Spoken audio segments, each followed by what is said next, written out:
What's up, everybody? Happy Friday. Hopefully all of you are having a great day so far. Getting into this video, there's a lot of news. There's a lot of news coming out about Y&R lately.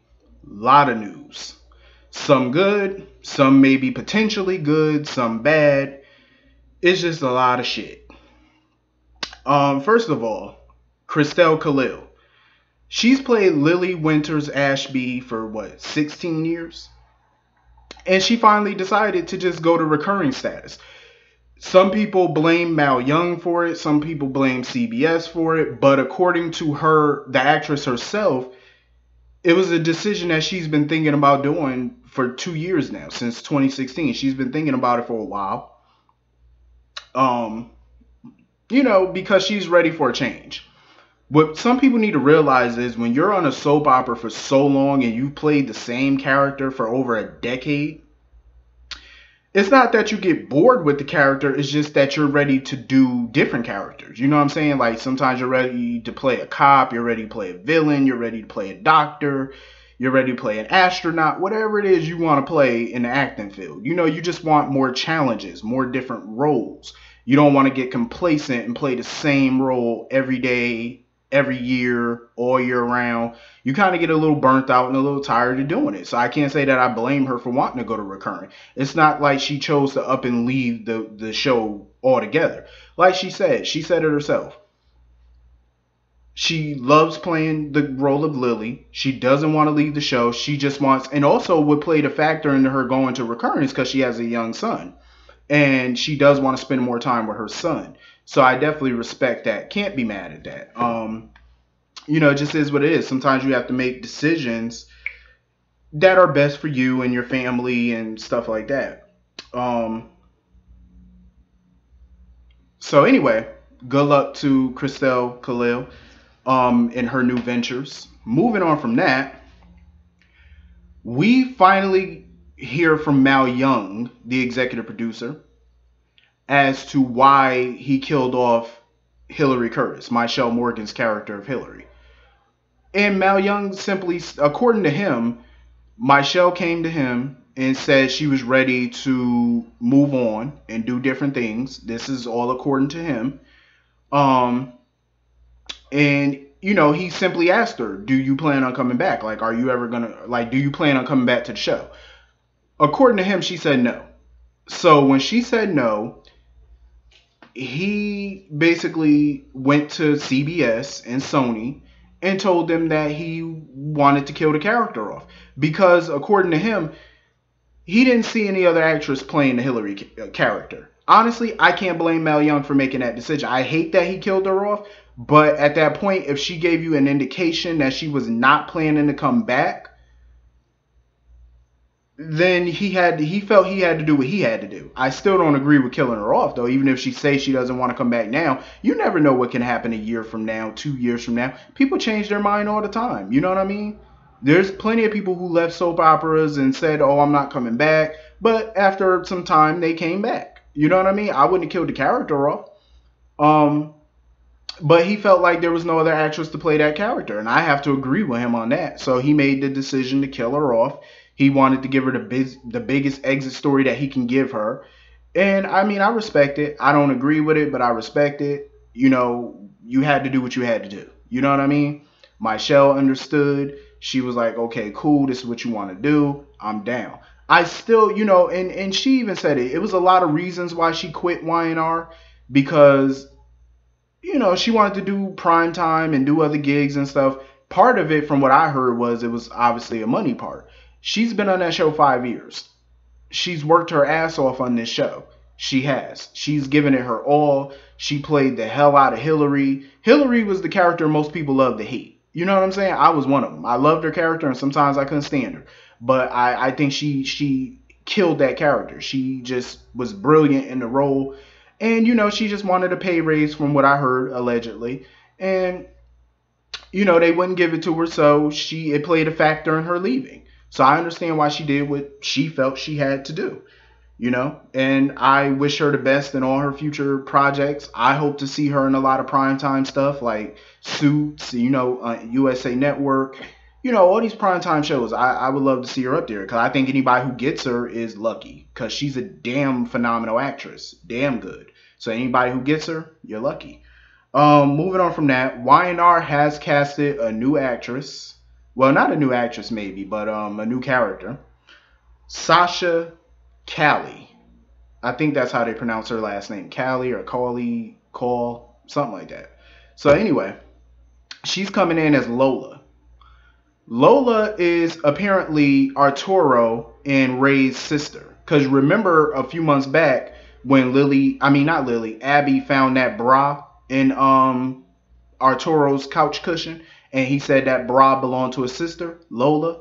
Apparently they've casted her, so now she's coming on the show. So Arturo is getting some new family members. I don't know how I feel about that because I feel like Arturo is a character. He's cool. I don't care enough for that character for him to have no damn family on this show. I mean, that's just my opinion. It's cool, but it's like I just don't see him as a big enough character to be bringing on some family members. I'm just saying, unless it's gonna make it interesting.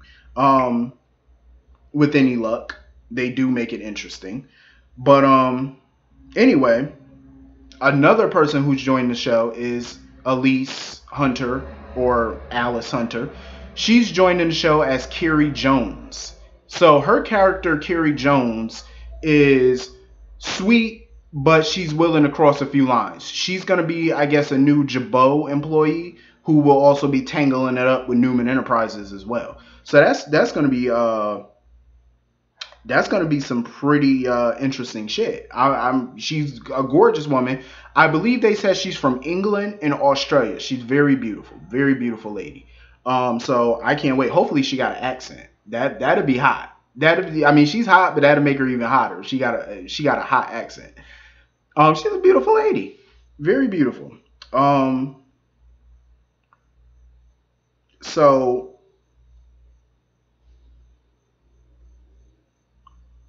there's another story I wanted to talk about from Y&R that really spoke to me when I read the story. Max Enriched, who played Fenmore Baldwin, Lauren and Michael Baldwin's son. He had a story that really touched me. You know what I mean? Like it really, made me feel a certain way, emotionally. He talked about how he almost committed suicide, when he was 15 years old. He almost committed suicide because he was bullied at school, so intensely for wanting to be an artist in a small town. People bullied him for that. You know what I mean? And it's a fucking shame how kids get bullied. And it's not just teenagers that get bullied. It's kids that are 5 years old, 6 years old, 7 years old. It don't matter what age it is. These kids are out here just getting bullied for being who they are. You know what I mean? Just being who they are. And it's a fucking shame. That's why I love all these anti-bullying campaigns that these celebrities and other people are coming out with, because it needs to stop. Like, people are being bullied for just walking down the damn street. If you got on Puma sneakers or something, you get bullied for having on the wrong shoe, which bullies considered is the wrong shoe. If it's a sneaker that they don't like, they're bullying you for it. These people bully people for being who the fuck they are, and I find it disgusting and disturbing. You know what I mean? To bully somebody for what or who they are. You know what I mean? And I love that, he's overcoming this. Max, I know it probably took a lot for him to tell people his story, but I commend him and I respect him even more as a person for telling this story, because it's a story that I think could help a lot of people. And I love when people tell their stories, because you never know who it may help. You know what I'm saying? And I believe he tweeted about it, and he told his followers, if you're going through something or you want to talk about it or whatever, DM me. I respect that, that he reached out to fans and just people in general who may be going through something. And I feel that way about people who are being bullied. If you're being bullied, talk to somebody. You know what I'm saying? Speak to somebody. You know what I mean? I hate when people feel like they have to end their life. You know what I mean? It's not fair and it's not right. That's just how I feel about it. Suicide is definitely not the answer. You know what I mean? It's definitely not. If you're going through, even if you're not being bullied, if you're just going through something, speak to somebody. You know what I mean? Speak to somebody. Because suicide, it's not the answer. You know, and it's sad that he felt that way. It's sad that a lot of people feel that way. That suicide is your only way out of it, and it's not. It's definitely not. Um, that was a sad story to read. You know, it really pulls at you when you read stuff like that. You know, but like I said, I'm glad that he told his story. Um, so everybody's favorite Abbott, Beth Maitland, is returning to YNR. We don't have an air date for her for Tracy Abbott. We don't have an air date of when she'll be back, but she'll be back soon. It's always wonderful to see Beth Maitland. You know, Tracy Abbott is such a light for that family. And that family, the Abbotts, is going through a lot right now. So Tracy is the saving grace of that family. She's the rock of the family because she's the one that everybody listens to. You know, they come to her for advice. She's so calming. She doesn't like to, be in between her siblings and stuff. She tries to bring them together.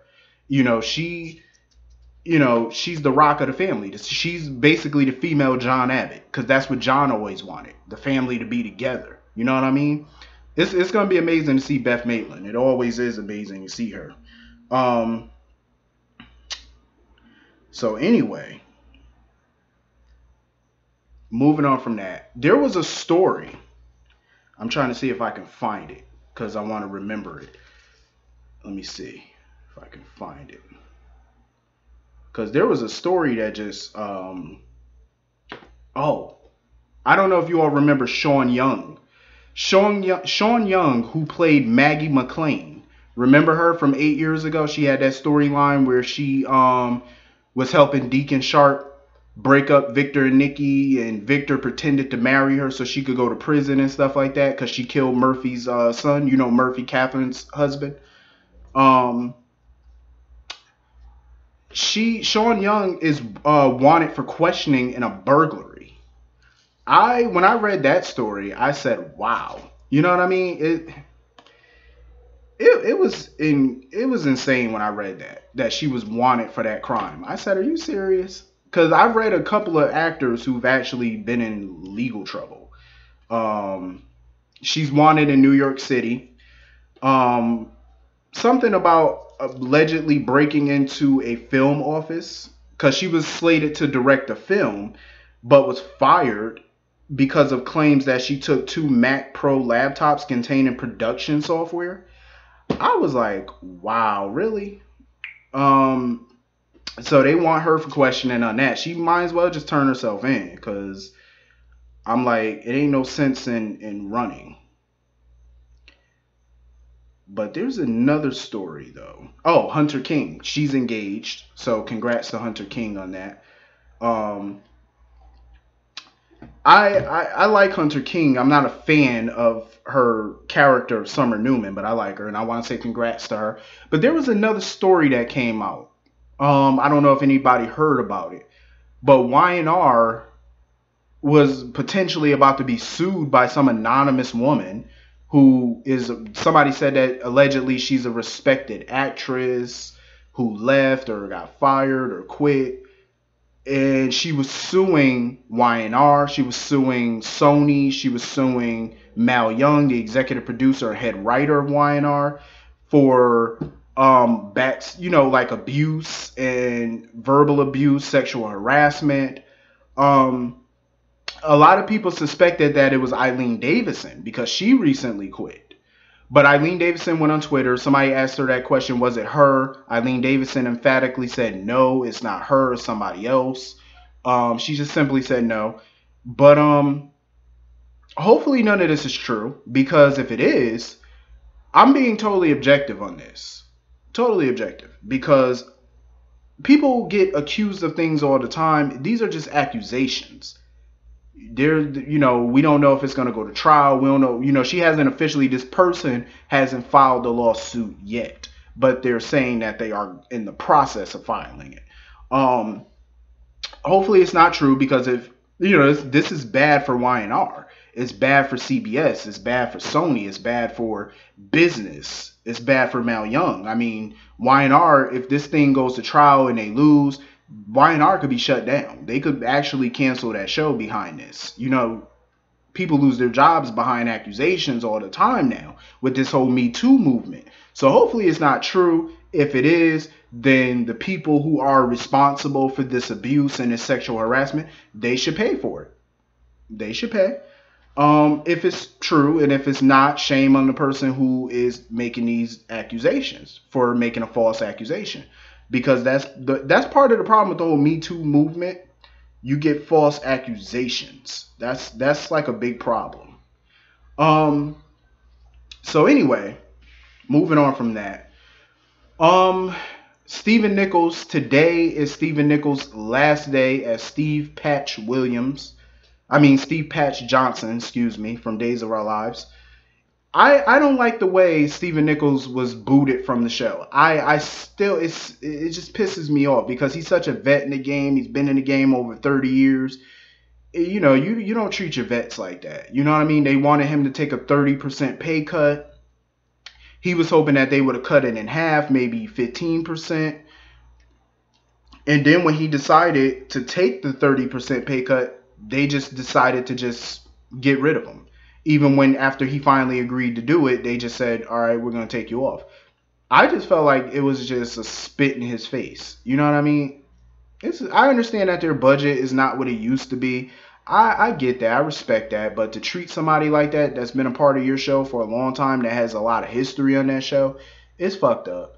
But I wish Stephen Nichols all the best in his future projects. Hopefully I can see him again as Stefan Cassadine on GH. If we can't, hopefully he goes back to Y&R as Tucker McCall. I like that character too, though.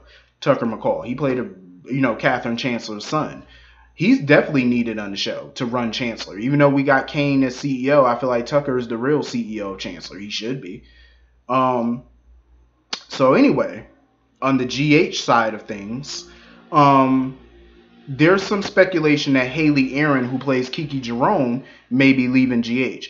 That rumor has been going around ever since she got the role for the new show on Freeform. Pretty Little Liars Perfectionist. It's a spinoff of the original Pretty Little Liars. It's coming out next year, 2019. I remember a few months ago she said that she wants to stay on GH, but she also wants to do the show, because that would mean that she's under contract to both shows.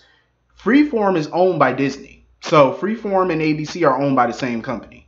So I was hoping that they could work out something, you know what I'm saying, scheduling wise.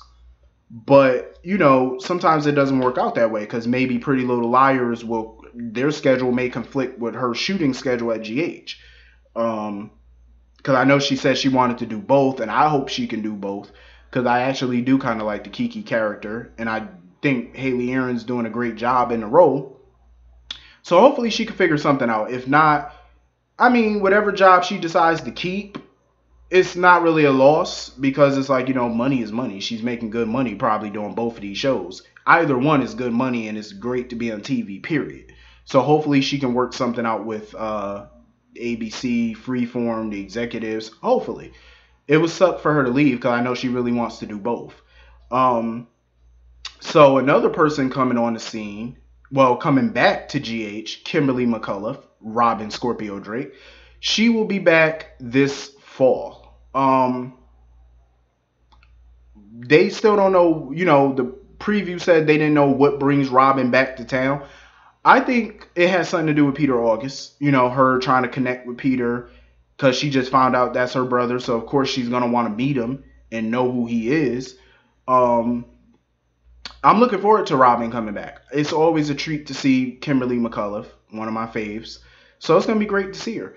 So anyway, that's all for today, folks. I will see you all later. I hope you all have a great day. Have a great Labor Day weekend. Drink, barbecue, have fun. Don't have too much fun, because we got business to continue on Monday, Tuesday. Actually Tuesday. But we all got to get back to business as usual after the weekend. But enjoy it. Have fun. I will see you all later. Have a wonderful weekend. Peace.